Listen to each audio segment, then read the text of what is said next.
still left? There's a new group of witnesses who have come forward with their own testimonies, and they're willing to cooperate with the NBI and the DOJ, full cooperation to ano ba? On what particular case are you talking about? Well, these are the witnesses in the Napoles case. And there were also employees of Janet Napoles, although she denies that they're her employees. No, so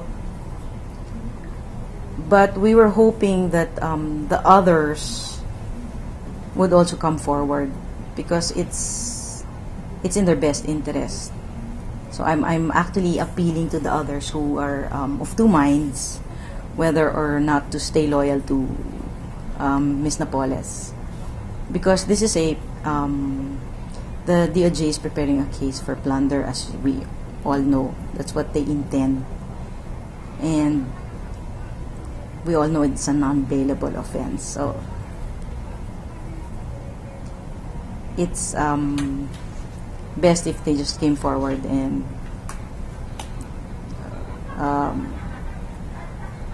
they call this Cooperate. yeah, it's best if they just cooperated and they volunteered their testimonies, because isa lang yan para sa bayan. We have to put a stop to this. Itong apat na bago mong witnesses, ma'am, ano ba itong i-corroborate yung mga sinabi na mga unang witnesses o may mga panibagong pasabog na naman? Well, essentially they will corroborate the testimonies of the first whistleblowers, no? Though I don't really advocate the term.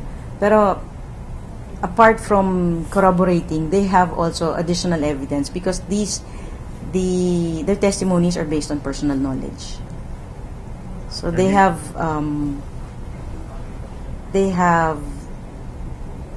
personal knowledge of certain events that are definitely damaging to the. What's holding back the rest from turning statements? What's holding them back is that it's really not explained to them, and they have this certain sense of, if you can call it, loyalty, because they've worked with Ms. Napoles for so long. So I don't think they fully grasp the immensity of the situation or the seriousness of this situation.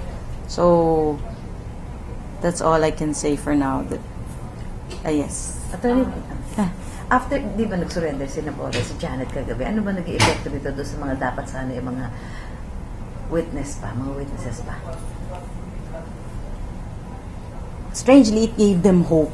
Although she surrendered herself to the president last night, I think that they're thinking this is a positive sign for them. But I don't honestly see how it can be positive. So that's why, if you'll notice, there's a trend that slowly small pockets, small groups are coming forward and realizing that there's no place to go except to just really cooperate. Since we all know naman na these people were just used. But now she has been moved to Makati City Jail. Magkakaroon ba doon ng effect then? I seriously don't know what effect it's going to create, because a lot of people are saying that, she could be given plush accommodations. Yun yung fear ng iba, na mapapamper siya. And the remaining group honestly believe that she's so powerful that eventually this will just all go away. So they continue to receive salaries? I believe that they are still being given certain sums. But yung track record then, if you look at the witness state protection program, parang wala namang talagang nagtatagal, and then nobody has been convicted. Yeah. So is that another factor? Probably that could be. They're also saying that the case will take a long time, so people will forget. Yun nga, it will be whitewashed. So I'm hoping this time that it's not going to be whitewashed, and I'm hoping this time that the people will just be more vigilant and make those who should be made answerable. Ito, hinanap niyo sila or did they volunteer na? No, to they corroborate? actually came forward. Mhm. Lumapit sila sa inyo. Yes, because they were fearing for their lives already, and they didn't know what was going on. Because when Miss Napoles went into hiding, they totally had no communication. What's the background of these four? Are they presidents of NGOs?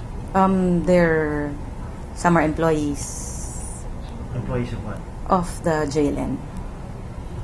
Are they also associated with some bogus NGOs? There are some who are officers of the NGOs. And what did they witness? Did they witness transactions with lawmakers? Did they have direct knowledge of the transactions? Some of them have direct knowledge of certain transactions. The witnesses, their testimonies vary because their operations are not all of them are involved in each NGO. As you know, there are several, quite a number of NGOs. Yung most damaging yung testimony nito mga is affidavit or statement ng mga witnesses. Sino sa kanila? Ano yung papel niya sa organization? I won't be able to answer that without giving away the Did they practically giving grab away new the names? Did they come up with new names apart from those already mentioned? Some have additional names, some have additional acts. When you say additional names, additional lawmakers, Not necessarily Lawmakers. lawmakers or politicians. okay. Government officials. I'm not sure if you can call them government officials. Are they now applying for the witness protection program, or are they applying as state witnesses? Is that the case? What? So are far, they- well, we were hoping that they would be accepted into the witness protection program obviously for security reasons and their own protection. But so far, since we've just begun talks with the DOJ and the NBI, and we just recently submitted their sworn statements. We still have to wait for the approval. So, but despite the uncertainty of whether or not they're going to be charged or accepted as state witness, they came forward and gave everything. So yung apat may mga may mga sworn statement. Yung apat na bagong We have already submitted our sa sworn statements. Yes. Have there been any threats to their lives? So far, none. But although they're still being wooed back into the fold, From? they're getting calls From? from those that are loyal to Ms. Napoles, and they're being asked to not to turn their backs. in exchange for what? Seriously, I don't know. In exchange for something that's not yet tangible. So, that's all I can say for now. So dapat mas marami sana kayong witnesses kung hindi sumuko si ano. Yeah, we were hoping for a few more. Because these people they really didn't, in all honesty, they didn't know the magnitude of what they were doing. What do you mean? How can they not know? They were just their names were just put on the NGOs. And that's as far as their participation went. About money? No money. Hindi ba nila alam na sila pwede rin makakasuhan ng plunder, gano'n? I don't think it crossed their minds because in the entire length of time that the scheme was going on, they all said that Mr. Paulus was really powerful or like a force to be dealt with. So let's hope that that becomes a myth Pero, and it's tingin mo, disproven. nakasama pa yung pagsuko niya sa Pangulo kagabi. I really can't tell. I really don't know if nakasama yung pagsuko niya or nakabuti sa kanya. But does it leave a bad taste in the mouth for some of the whistleblowers? Or medyo natakot ba sila doon? Actually, yes. It leaves a big question mark. They really said, why? Why directly to the president? But we really don't know the reason why. So, we can only speculate. So I don't want to speculate. Well, because of that nga, natakot pa yung iba. Imbis na maging witness sila, natakot pa sila lalo. And bumalik sila sa... Strangely, no, it didn't seem like natakot sila. It seemed like actually when she surrendered, they had hope. How would you Nabuhayan. describe yung relationship nila with Napoles? They look up to her. That's why they call her Madame. And not just because it's a noun or for a female, but it's like Madame. I don't know. So the whole time siguro they were in awe. Intimidated? Admiring? A mixture, intimidation, admiration, awe. It's a mixture of all things. Yeah, there are some who are really loyal. Itong apat na nakausap na ni Secretary de Lima. Yeah, nakausap niya sila.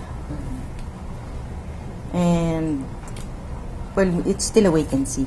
So, we're still waiting. So, ano yung mangyayari in the next few days? What's in store?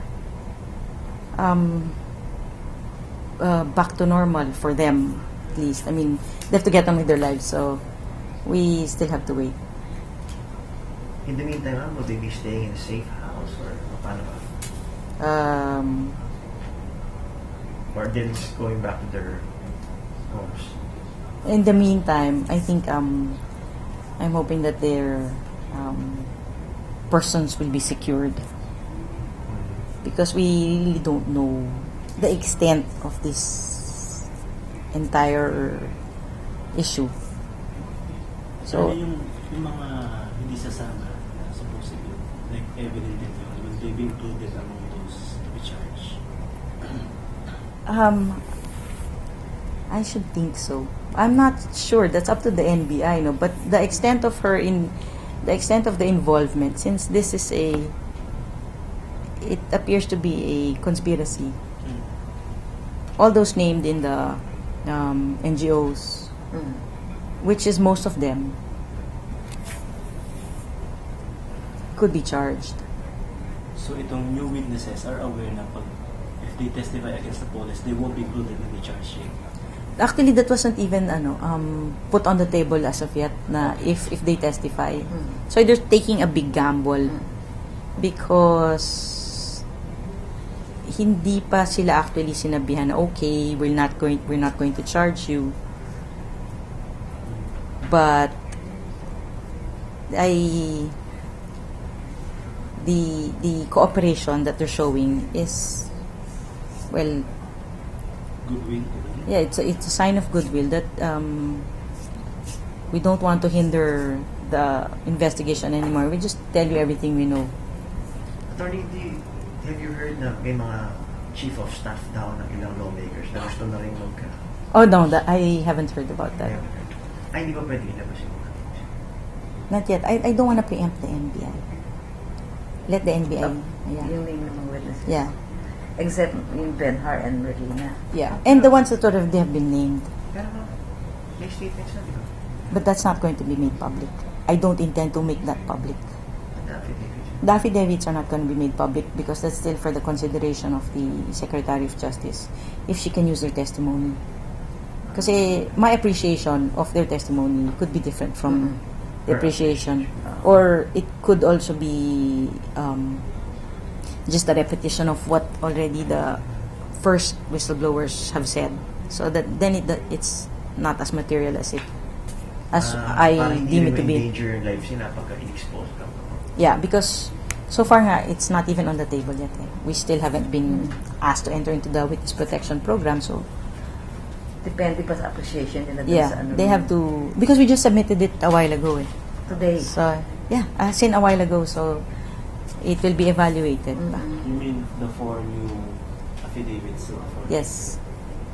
It won't be made, won't be given to us. No. And how long you process appreciation? I don't know. That's NBI, DOJ. Pero ma'am, Ano may rin? panawagan pa sa iba na yung kanina. Yeah, I'm hoping na the others will come forward. Or Yes. else? Or else, there's a huge possibility that they could be charged, included in the charges. These 4 witnesses that you have, I mean, this group of witnesses that you have, if ever, can we get a conviction of plunder With their testimonies. with their testimonies? Actually, their testimonies will complete the picture. I mean, each witness gives a piece of the puzzle. So the more witnesses that come forward, the more complete the puzzle becomes. So we're gonna just, so that to help the NBI, they don't have to dig any further. Are you close to solving the entire puzzle? Actually, we already have a pretty good picture of the puzzle. Buo na, there is a case, no? Pretty much. Anong mensahe niyo doon sa iba pa? Na ngayon, nagdadalawang isip pa. I mean, wala pa naman sa kampo. Hindi naman sila bumalik sa kampo ni Janet. Nag-iisip pa kung mag-witness sila. Anong message niya? Lumapit na sila. Kasi most of these people don't have the resources that Miss Napoles has. If they decide to go under or into hiding, it's not going to be easy. You said medyo nabubuo na yung picture. Based on what you're seeing, ano yung magnitude ng corruption and the seriousness of The magnitude, I pagkawala sa don't pera? know. Actually, the magnitude, I don't know. The seriousness, definitely this is serious. This is taxpayers' money. Eh. But the magnitude, we don't know because this is just one person na nagkataon na huli. Because of one unrelated felony, which was the illegal detention of Ben-Hur. So because of that, na crack wide open yung scheme. But that's just one person. We don't know how many of these NGO schemes are going on. Hindi pa natin alam sino. So, ito isa pa lang to eh.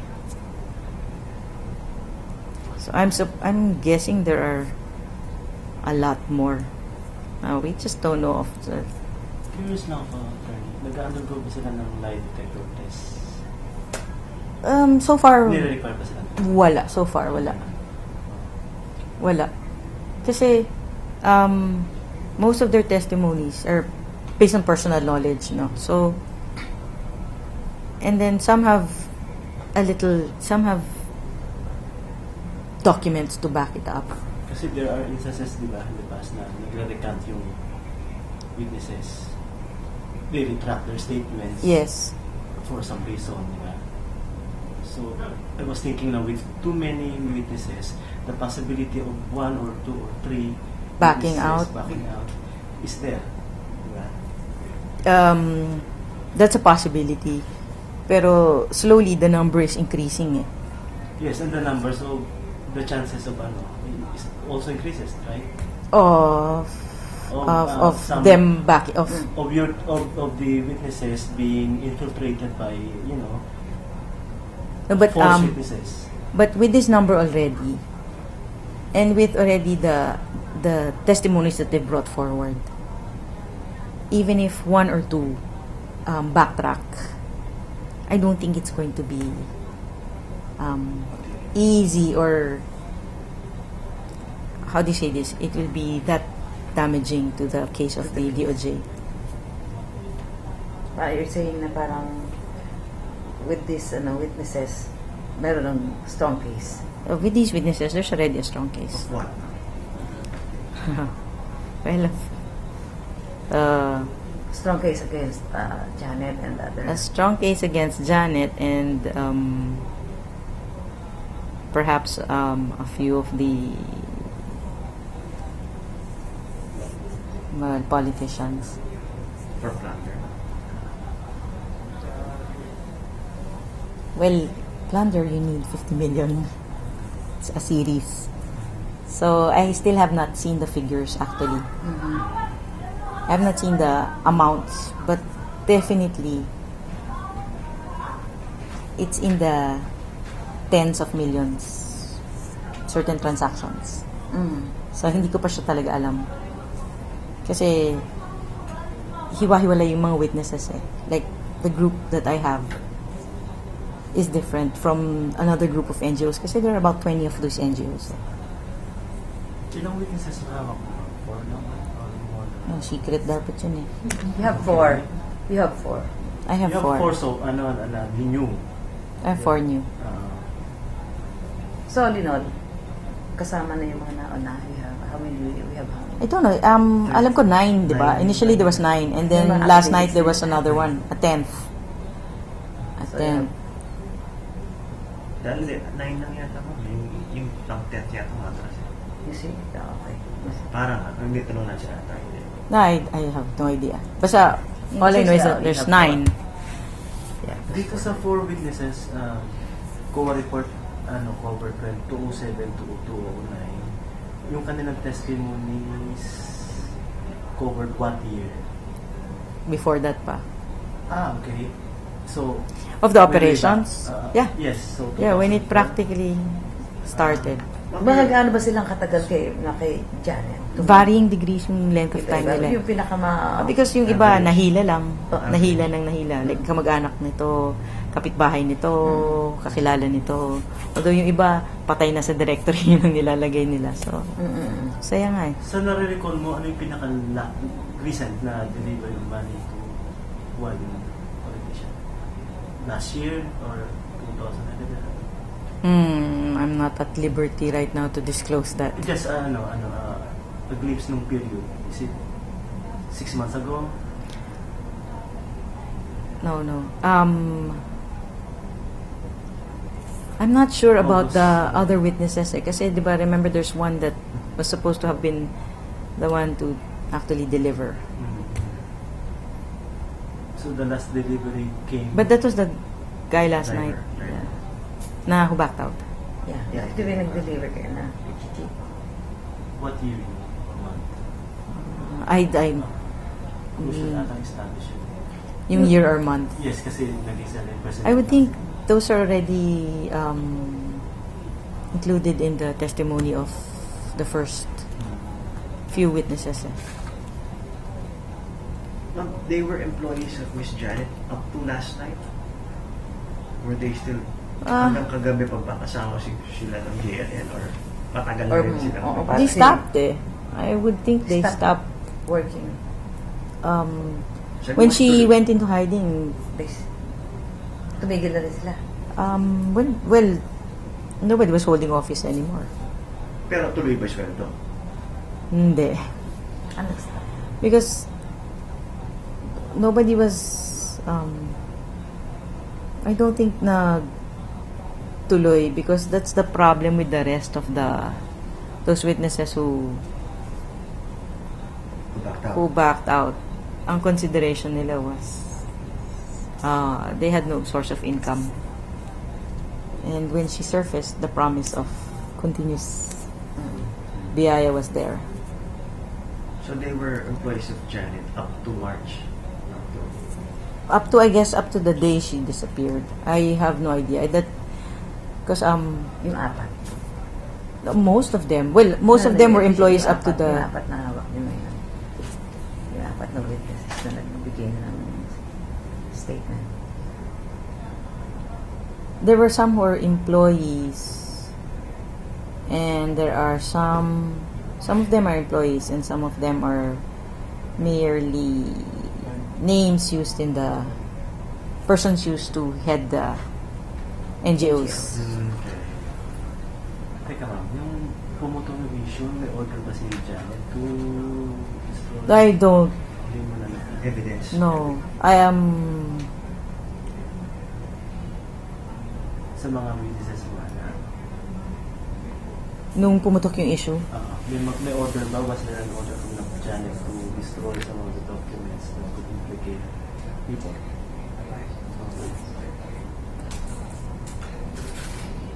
Sige lang. Siyempre meron ano.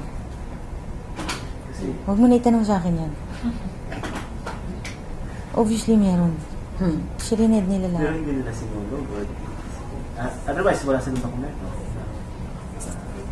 Sirined. Lahat. Hindi. Tapos Wala na. wala silang ebidensya. Documentary evidence. Meron din naman. May natira naman.